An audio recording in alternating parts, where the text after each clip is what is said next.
हैं, तमाम यहाँ के जो अस्थाई निवासी हैं वो हमारे साथ मौजूद हैं और बाबा जी भी मौजूद हैं। जानकारी लेते हैं यहाँ के मीटिंग का क्या पर्पस है, किस उद्देश्य से यहाँ पे मीटिंग रखा गया है। बाबा के माध्यम से सारा जानकारी लेने का हम कोशिश करेंगे। क्या नाम है बाबा जी आपका? जी, मेरा शुभ नाम आचार्य जयदेव हुआ।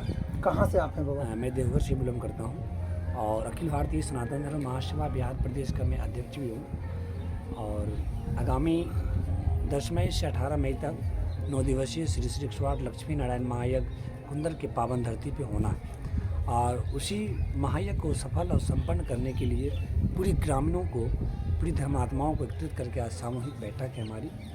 और 10 मई को विशाल शोभा कलश यात्रा निकाली जाएगी, उसी की रणनीति बन रही है। आपका यहाँ पे पहली बार चानन में आगमन हुआ बाबा जी की पहले भी कभी आए? नहीं, मैं पिछले 20 वर्षों से आ रहा हूँ। चानन में 20 वर्षों से आप आ रहे हैं बाबा। तो आप सिर्फ सनातन धर्म में बहुत पहले कब से जुड़े थे? क्या मुझे जानकारी? 38 साल हो गया मुझे। आप मैरिड हैं, अनमैरिड हैं बाबा? नहीं, हम सन्यासी हैं। अब बिल्कुल सन्यासी हैं और अब जो है जग वगैरह हर जगह करवाते हैं। सनातन का प्रचार प्रसार। तो अभी यहाँ पे जो जग में कौन आने वाले हैं कथावाचक? हाँ जी, इसमें वृंदावन धाम से किशोरी गौरी प्रिया जी आ रही है जो भगवत कथा का वाचन करेगी। और वृंदावन से ही रासमंडली आ रहे हैं, बहुत सुंदर रासमंडली आ रही है। और BHU से प्रोफेसर आचार्य अजय पांडे जी के द्वारा पूरी यज्ञ को संपन्न कराया जाए। तो आज यहाँ का मीटिंग का पर्पस क्या है बाबा जी? किस पर्पस से यहाँ पे मीटिंग कर रहे हैं? क्या इसका उद्देश्य है? जी, इस बैठक का उद्देश्य है महायज्ञ की बहुत सुंदर तरीक़ा से संपन्नता, शांतिपूर्ण तरीके से महायज्ञ संपन्न हो और जिस उद्देश्य के साथ हम लोग यज्ञ उठाने उच्च कीर्ति और सुख शांति समृद्धि इलाके की प्रेम स्नेह सबों को प्राप्त हो, इसी उद्देश्य के साथ यज्ञ की सफलता के उद्देश्य के लिए बैठक की। श्रद्धालुओं के लिए यहाँ पे क्या क्या चीज़ का व्यवस्था है? हाँ, जो भी श्रद्धालु लोग यहाँ पे आएंगे सबों के लिए प्रसाद, भंडारे में खिचड़ी की उत्तम प्रसाद बनाया जाएगा स्वादिष्ट। और जो दूर दराज से लोग आएंगे उनके लिए ठहरने के लिए भी अच्छी व्यवस्थाएं की गई है कार्यकर्ताओं के द्वारा। कितने दिन जगह यहाँ पे चलेगा? 9 दिन का यज्ञ है और बाकी मनोरंजन के लिए खेल कूद, झूला, तारामाची, ब्रेक डांस जो है मनोरंजन का भी बहुत सारे संसाधन। इस जग का बजट कितना का है बाबा? 25 से 30 लाख का बजट का। कोई फिक्स बाबा कि मैक्सिमम? 25 प्लस। 25 प्लस का। तो बाबा जी अभी जो है जग मंडली में सारा चीज़ का कार्यक्रम अभी शुरू है, अभी क्या क्या चीज़ का जो है काम जारी है? अभी यहाँ पे कथा पंडाल बन रहा, मूर्ति की वाटरप्रूफ पंडाल बन रहा, विशाल 5 मंजिले यज्ञशाला बन रहा है। 2-3 दिन में संपन्न भी हो जाएगा यज्ञशाला। बाहर से सब कारीगर आए हुए सब बना रहे हैं। एक लास्ट प्रश्न आपसे रहेगा बाबा जी कि अभी हम लोग हमारे समाज में अलग अलग धर्म को लोग मान रहे हैं। कई लोगों ने शिव चर्चा को मान रहे हैं, कई सत्संग को मान रहे हैं, कई जो है भागवत कथा को मान रहे हैं। तो इस पे तीनों पे आपका क्या विचार है बाबा जी? कौन सही है, कौन किस पे क्या करना चाहिए? नहीं, धर्म तो एक ही है, सनातन है धर्म। वो भी शिव चर्चा, वो भी सनातन ही है। भागवत कथा करवा, वो भी सनातन ही है।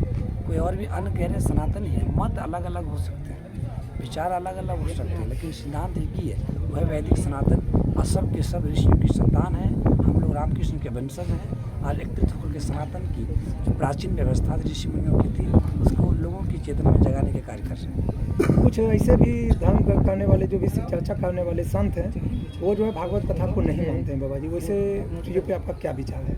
नहीं, मानना चाहिए उन्हें भी, वो भी राम को तो मानते हैं, कृष्ण को भी मानते हैं। संत रामपाल महाराज जी को जानते ही होंगे बाबा जी, उनके जो भी पंथ के लोग हैं वो भागवत कथा रामकृष्ण को नहीं मानते हैं। नहीं, रामपाल जी के अलग मत है। रामपाल जी जो संत हैं वो अलग मत है उनकी, और वो किसी को नहीं मानते, शिव को भी नहीं मानते, राम को भी नहीं मानते, कृष्ण को भी नहीं मानते हैं, वो अलग मत है। अपने आप को कबीर कहते हैं, वो कबीर को भी नहीं मानते। संत कबीर भारत के सबसे उच्च कोटि के संत हुए हैं, वो कहते हैं कि मैं कबीर का अवतार हूँ, वो कबीर को भी नहीं मानते कि कबीर पंथ में अवतारवाद का पूजा बिल्कुल नहीं, लेकिन अपने को कबीर अवतार बता रहे हैं। मैं उनसे भली भांति अवगत हूँ। उनके आश्रम के बगल में मेरा गुरु आश्रम है, उनके मेन जो आश्रम है रोहतक में है। और आज से 2006 में काफ़ी उनसे हम लोगों की वैचारिक मतभेद भी हुआ था। उनके आश्रम से बहुत बड़ा विवादित हुआ था। जो हमारे परम पूज्य गुरुदेव आचार्य बलदेव जी महाराज थे, काफ़ी गोली बमबारू भी चली थी उनके आश्रम के साथ, और वो जेल भी गए थे, अभी भी वो जेल में है। और बहुत सारे विवादित मैटर उनके साथ हुई थी। मैं विशेष विश्लेषण ज़्यादा करना नहीं समझता। बाबा जी अभी के डेट में क्या है कि कुछ युवा जो हैं वो भागवत कथा से बहुत दूरी बना रहे हैं, संन्यास जाना ही नहीं चाहते, संन्यास लेना भी नहीं चाहते। तो युवाओं के लिए क्या आपका संदेश है? क्या नहीं। संन्यास के लिए युवाओं को सही रहेगा या क्या है वो, थोड़ा सा डिटेल जानकारी नहीं, देंगे? संन्यास तो बहुत कठोर चीज़ है, संन्यास बहुत कठोर चीज़ है। लेकिन मैं देश के समाज के युवाओं से कहूँगा कि सभी लोग, जो प्राचीन व्यवस्था थी गुरुकुल पद्धति समाप्त हो गई। गुरुकुल पद्धति जो समाप्त हुई है, इसलिए ये आधुनिक में हम लोग प्रवेश किए हैं, तो आधुनिकता को ज़्यादा लोग स्वीकार कर रहे हैं। लेकिन हमारे ऋषि मुनि के अनुकूल जीवन को व्यापन करेंगे तो आनंदपूर्ण जीवन यापन होगा। लेकिन आज पूरी समाज के युवा सनातन के तरफ बहुत मूव किया, बहुत वृहद रूप से। और आज कुंदर के पावन धरती पे यहाँ के एक एक युवा दिन रात मेहनत करके सनातन धर्म को आगे बढ़ाने में लगे हैं, निस्वार्थ भाव से। खाना घर का, और सभी लोग 2000, 5000, 10,000 घर से सहयोग भी कर रहे हैं। तो इसलिए मैं ये नहीं मानूंगा कि हमारे युवा देश का सनातन से पीछे हट रहे, सनातन को आगे बढ़ाने के लिए दिन रात मेहनत कर रहे हैं। धन्यवाद। तो साथियों, अभी बाबा जी से बात है। बाबा जी बचपन से ही संन्यास लिए थे और अभी सनातन धर्म को मान रहे हैं। और हमारे साथ में तमाम यहाँ के कुंदर गांव के निवासी मौजूद हैं। मैं उनसे भी बात करने का कोशिश करूँगा और जानकारी लेने का कोशिश करूँगा कि जैसा भी होगा हम अपडेट देंगे। मेरा श्री ललन कुमार वर्मा हूँ, श्री 108 लक्ष्मी नारायण महायज्ञ समिति का अध्यक्ष हूँ। आप कहाँ से हैं? कुंदर से हैं। तो यहाँ के जग के बारे में यहाँ के यज्ञ के बारे में तो मैं ये बताना चाहता हूँ कि हमारा जो यज्ञ है, यज्ञ का जो कार्यक्रम है 10 मई से लेकर 18 मई के बीच रखा गया है, जिसका शुरुआत 10 मई को कलश यात्रा के द्वारा किया जाएगा। 10 मई को सुबह 7 बजे से हमारा कलश यात्रा है। कलश यात्रा प्रारंभ होने के बाद मेरा सारा यज्ञ का कार्यक्रम शुरू हो जाएगा और ये 18 मई तक चलेगा। बिल्कुल ये 9 दिवसीय यज्ञ है। यहाँ के व्यवस्था के बारे में क्या जानकारी देंगे? जो भी श्रद्धालु दूर दराज के आएंगे तो उनका रहने का, खाने का क्या व्यवस्था है? यहाँ जो हमारे कमेटी के तरफ से जो व्यवस्था की गई है काफ़ी चुस्त और दुरुस्त है। उनका भोजन की व्यवस्था है या रहने की व्यवस्था है, हर चीज़ की सुविधा बिल्कुल सही तरीके से किया गया है। यदि बाहर के भी लोग आते हैं तो रात्रि विश्राम के लिए उनके लिए सारी व्यवस्था कमेटी के द्वारा की गई है। और भोजन की तो कोई चिंता नहीं है। हर एक दिन जो यज्ञ के लिए भंडारा है, श्रोताओं के लिए जो भंडारा है वो चलते रहेगा।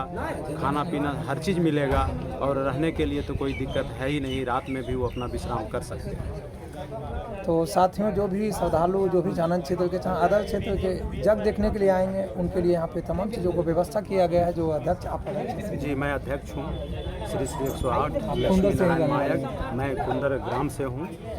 श्री ललन कुमार वर्मा मेरा नाम। सही। बजट के बारे में थोड़ा सा बताएंगे सर, कितना लाख का बजट देखिए अप्रोक्स आप रख लीजिए कि 25 प्लस, जैसे कि अभी आचार्य जयदेव जी महाराज बताए, अपने मुखारविंद से बताए, तो उनका टारगेट बिल्कुल सही है। 25 प्लस लगेगा ही बिल्कुल खर्चा। अच्छा, चंदा के बारे में सर सिर्फ चानन तक ही, सबकी अदर से भी कहीं से दान दक्षिणा मिला? नहीं, देखिए चानन से नहीं, बल्कि हमारे जो भी कमेटी के मेंबर्स हैं, यहाँ नित्य जो है 4 गो टेम्पू खोली जा रही थी। और अपने चानन क्षेत्र से नहीं बल्कि जम्मू जिला का बहुत से सारे गांव को टच किया गया और हर एक गांव से चंदा मिला है। अपना चानन से भी मिला है, अपने पंचायत से मिला है, जम्मू जिला के हर एक गांव से भी मिला है। जहां तक हमारी कोशिश रही वहां तक भेजने का प्रयास किए और वहां से चंदा इकट्ठा करके हमारे मेंबर्स लाने का प्रयास किया। तो साथियों, जो भी कुंदर पंचायत के जो जग का अध्यक्ष पे पहली बार श्री 108 लक्ष्मी नारायण महायज्ञ होने जा रहा है, जिसका कि 10 तारीख को एक भव्य कलश यात्रा 1100 कन्या का निकाला जाएगा। जी सर, यहाँ पे 10 तारीख से सर स्टार्ट किया जाएगा जी। और सर कथावाचक कहाँ से आ रहे हैं सर? कथा वृंदावन से आ रहे हैं। वृंदावन से कितना लाख में? गौरी बहुत बढ़िया है। उनके साथ वहाँ के लोग, सारे महात्मा लोग आ रहे हैं, बड़े बड़े विद्वान लोग वृंदावन से। श्रद्धालुओं के लिए यहाँ पे क्या क्या चीज़ का व्यवस्था रहेगा? तो ऐसा श्रद्धालु- तो नहीं होगा सर कि उनके साथ में छीन-छोड़ किया जाएगा? नहीं वो ऐसा कुछ नहीं, यहाँ पे सारा इंतजाम किया गया। हमारा जो मीटिंग चल रहा है उसी के लिए किया गया, क्योंकि शांति बनाकर मेले में कोई तरह का झंझट नहीं हो। यहाँ पे पानी का पूरा हर एक जगह पर टैंकर लगाया जाएगा।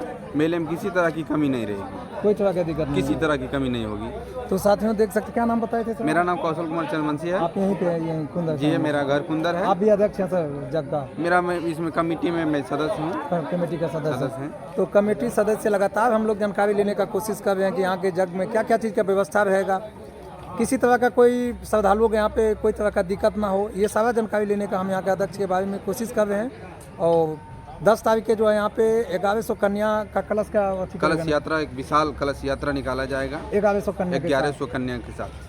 तो जो भी अगर भाग लेना चाहते हैं कलश यात्रा में तो भाग भी हाँ ले सकते हैं। कोई भी जो इच्छुक हैं आकर कलश यात्रा में शामिल हो सकते हैं। जो इच्छुक हैं कलश यात्रा में भाग लेना चाहते हैं, वो कहीं का भी हो, चानन का हो, हाँ, चांद पूरे लखीसराय चानन, जिला कहीं का का भी हो। तो भाग ले सकते हैं। ये कमेटी अध्यक्ष के द्वारा ये जानकारी हमको मिला है और जैसा भी फिर अपडेट होगा हम अपडेट देने का कोशिश करेंगे लगातार।